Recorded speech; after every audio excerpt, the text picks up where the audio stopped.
Welcome to the Real News Network. I'm Jessica Devereaux in Baltimore.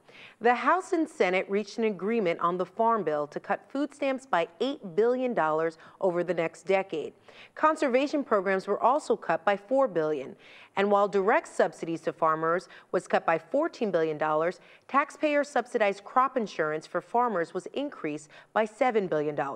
We should also note that both the Senate and the House's original bills cut food stamps and expanded the crop insurance program.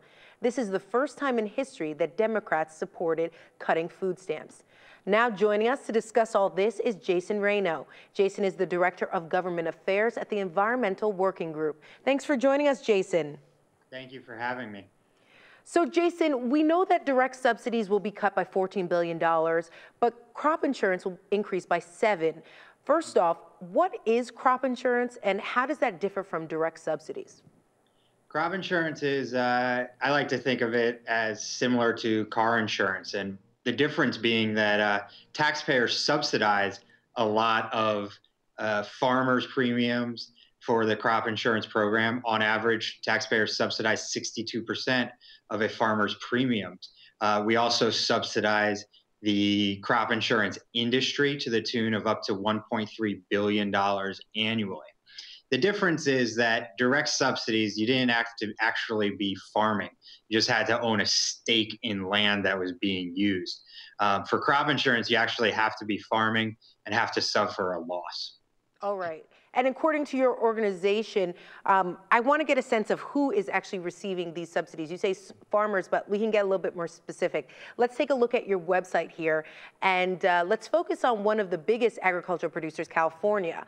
We can see here that if you take a look, that 91% of farms in California did not collect subsidy payments, and that's according to the USDA.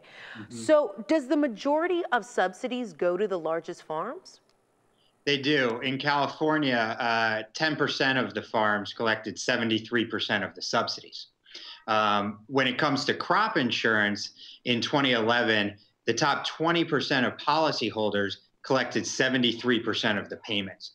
The difference between the programs is because there is no transparency in the crop insurance program, we don't know who the individuals are that collect crop insurance subsidies. At least in the direct payment program, we had a clear understanding of who the farmers and agribusinesses were that were collecting these taxpayer subsidies. The same cannot be said of the crop insurance program. One of the issues we face is we're not really sure where premium subsidies go. What we do know in 2011, 26 people in agribusinesses received at least $1 million in premium subsidies from the taxpayer, and 10,000 received at least $100,000 or more. We also know that we subsidize the crop insurance industry upwards of $1.3 billion annually to sell these crop insurance policies and to administer them. But because there is a lack of transparency, we don't know much about the individuals and agribusinesses receiving these subsidies. All right, fair enough. Let's switch gears a little bit and talk about the other portion of the Farm Bill, and that's food stamps. Critics of the food stamp program claim there is massive fraud, and House Republicans' original bill, they mandated drug testing. How does fraud in the food stamps program compare with fraud in the crop insurance program?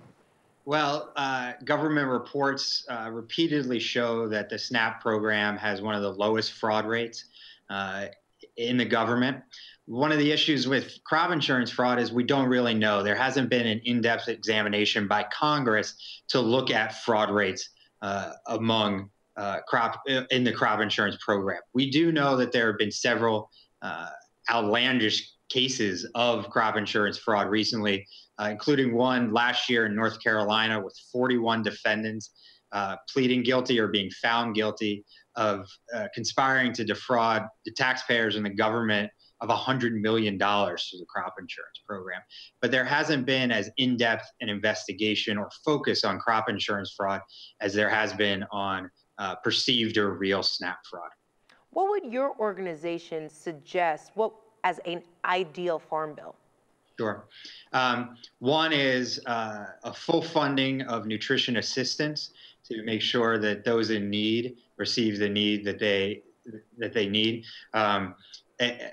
Focus on healthy and local foods, a reformed and strengthened crop insurance that made sure that those farmers that needed the assistance and the program the most received it, not just the wealthiest farmers and agribusinesses, and strong conservation funding and practices to protect the land for the next generation of farmers. All right, Jason Rano, thank you so much for joining us. Thank you for having me. And thank you for joining us on the Real News Network.